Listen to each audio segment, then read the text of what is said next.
Olá. Bem, apresentando a equipe, eu sou Alisson Paulo, tem Paulo Alas e tem o Silvano. História da Filosofia Antiga 1, com o professor Roberto Graço. Então, ficamos com Parmênides e Zenão, certo? Então, tem algumas considerações, né, conceituando algumas questões sobre algumas palavras, né, de ética, política, o que vem a ser, vem do grego antigo, ethos, né, que significa costume ou caráter. E politiquês significa bem político, porque vem da polis, que significa cidade. E o que vem a ser epistemologia e metafísica? Então, epistemologia, que significa conhecimento, certo? É o estudo do conhecimento. E a metafísica é um termo um pouco, vamos dizer assim, desapropriado, né? Mas significa justamente um estudo depois da física, certo? Então, muitos filósofos antigos e medievais mais tardios tomaram que a física é literalmente a disciplina que estuda depois de estudar a física. Você trouxe isso contextualizando essas questões, que são muito importantes. E quem foi Parmênides? Parmênides foi, vamos dizer assim, o primeiro filósofo que podemos dizer que se interessou pela essa metafísica. Ele foi pré-socrático, muito ativo no século V a.C., certo? Foram séculos de muitos avanços e também de grandes conflitos. Conflitos que tivemos guerra que assolaram a Grécia continental e a dominação da Jônia pelos reis, né? Os reis das persas, né? Dos persas. E também nesse século houve também, vamos dizer assim, o que se move, em grande parte, todos esses conflitos, houve mudanças, né, em grande parte para o oeste, para a própria Itália e para a Sicília, né, com esses conflitos. Então, podemos dizer que Parmênides e seu pupilo eram de Eleia, na Itália, e seus seguidores, que também chamavam de Eleatas, né, de Eleia. Então, a Itália se fortalece fortemente associada aos pitagóricos, certo? E Platão, né, em um de seus personagens, que tem alguns diálogos, que tratou a abordagem parmenideana, né, vamos dizer assim, que vem de Parmênides, tratou essa abordagem como estrangeiro aleata, certo? Então, Parmênides foi esse filósofo, né, vamos dizer assim, de poltrona original. Por que poltrona original? Porque também fez textos, né? Ele fez textos baseado muito na questão da via de opinião, via de verdade, certo? Então, nele ele faz contrastes interessantes com Heráclito. Em alguns de seus fragmentos enfatiza que ele está usando seus olhos e seus ouvidos para observar o mundo e aprender leis que governam este mundo. Então, Parmênides e Heráclito concordam que eles mesmos, né, desconhecendo a realidade, vamos dizer assim, eles mesmos, exceto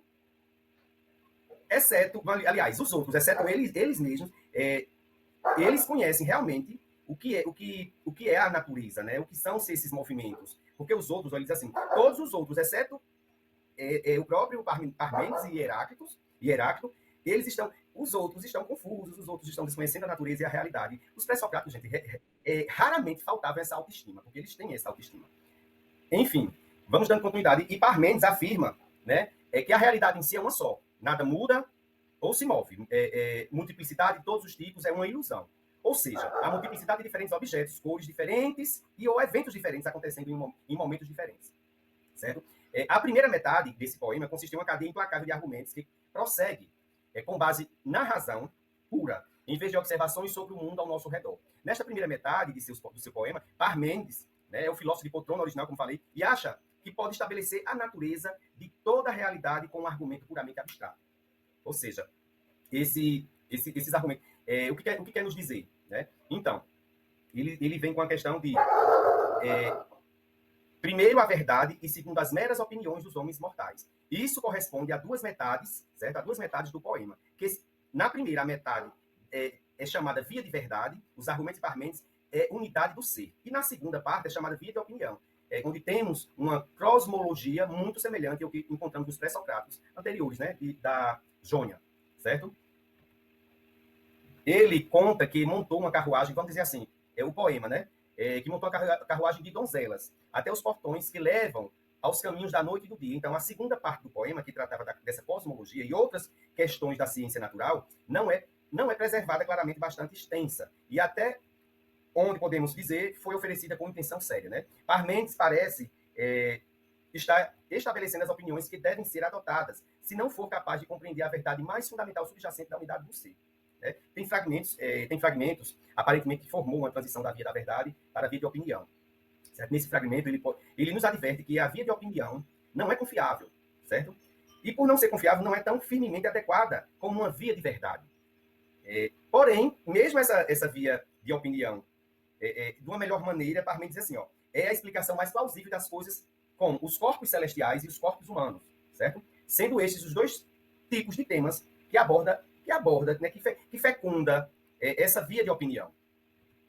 Então, essa via de verdade, o argumento racional nos mostrou que coisas como corpos celestiais são meras ilusões. No entanto, Parmênides parece pensar que vale a pena um relato sobre eles. E parece dizer, se você vai rejeitar a via da verdade e acreditar em algo falso, então pelo menos acredite nas falsidades que nos oferecem na via de opinião. A principal mensagem do poema de Parmênides, no entanto, é que não devemos confiar nos sentidos, mas sim na argumentação filosófica, certo? E Parmênides começa fazendo uma distinção entre dois caminhos possíveis de investigação. Ele diz assim, é e deve ser, ou não é e não pode ser. A segunda via rejeitada, que é essa não é e não pode ser, essa via envolve tentar pensar como o que é, o que não é. Ou seja, não ser não é algo que possamos pensar ou sobre o que podemos falar significativamente. Na verdade, há uma terceira via, né, mencionada um pouco mais tarde, que ainda é um pouco pior, né, para confundir mais a gente, né. Ele diz assim, de acordo com essa via, que é essa terceira via, podemos dizer, né, tanto que é quanto que não é. Isso tem o mesmo problema que precisamos compreender o que não ser, mas além disso leva a uma contradição. É e não é, certo? Então, Parmênides diz que essa via que a maioria das pessoas tenta seguir, por exemplo, é por isso, né, que a maioria das pessoas está totalmente confusas. Né? E, na verdade, elas são piores do que confusas. Elas estão involuntariamente envolvidas na autocontradição, certo? Então, Parmênides, o ser não é uma coisa de uma vez e outra coisa mais tarde, porque não pode mudar. Parmênides dá um novo argumento para a unidade do ser em um, e ao mesmo tempo, um ser em um e ao mesmo tempo. Ele ressalta que se fosse dividido, precisaria ter vazios e divisões. Esses vazios ou divisões consistiriam naturalmente em não ser, porque são diferentes do ser. Assim também é contínuo. Qualquer parte será a mesma que qualquer outra parte, certo? Ou seja, ele pode dizer isso literalmente, né? Que está pensando em uma esfera que deve ser alguma forma, ou seja, a esfera é uma forma mais perfeita, com tons, vamos dizer assim, pitagorismo, né? Sons de pitagorismo. Ele pode trazer uma nova, vamos dizer assim, uma maneira mais fácil de explicar. É a forma aqui. Vamos dizer assim, se ele continuar esse argumento de perfeição, né, continua a argumentar o que é perfeito. O que é perfeito. E aqui, seu argumento é um pouco, vamos dizer assim, mais fácil. O ser deve ser perfeito. Porque se não fosse, faltaria algo que poderia ter. E esse caso conteria algum tipo de não ser, ou seja, a ausência do que falta. Então, uma parte mais fácil de compreender é dessa forma.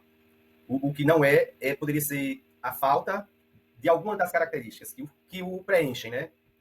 Então, temos esses fragmentos extensivos de via de verdade e que eles mostram que Parmênides estava oferecendo uma dedução racional. Ele parte de um princípio básico, né? Que você pode ter, mas você não pode ter, não é. Então, começa a explorar as consequências, sejam elas quais forem, né? Então, o que quer que façamos do argumento dele? Este é um verdadeiro salto, né? Quântico na própria história da filosofia. E ele vem nos dizer também que ele não está oferecendo essas explicações do que ele pode ver ao seu redor. Ele mesmo, embora ele continue a fazer isso na via de opinião, ele pode fazer isso na via de opinião, mas em vez disso, ele confia, ele se apropria da própria razão, né? Da própria confiança, e confia no que o poder do argumento, do que ele traz, né? Nas evidências dos seus próprios olhos e ouvidos. Então, foi em busca desse próprio objetivo que Zenão de Eleia, desenvolveu brilhantes conjuntos de paradoxos, né? Da própria filosofia antiga. O paradoxo de Zenão, que tenta dominar a possibilidade de mudança e multiplicidade, cumprindo a afirmação de Parmênides, de que ninguém pode contemplar o não ser sem acabar em autocontradição. Esse paradoxo vai seguir agora com o colega Paulo Wallace. Obrigado. Olá, meu nome é Paulo. Eu venho aqui apresentar o trabalho de filosofia antiga, junto com o Alisson e o Silvano. A gente vai falar sobre os pré-socráticos, Parmênides e Zenão. O Zenão, ele é conhecido como Zenão de Eleia, porque é nascido na cidade de Eleia, e ele era um aluno de Parmênides, né? Ele nasceu ali por volta do século V a.C., e ele criou paradoxos para defender as teorias de Parmênides, do não movimento, em que não existe um movimento.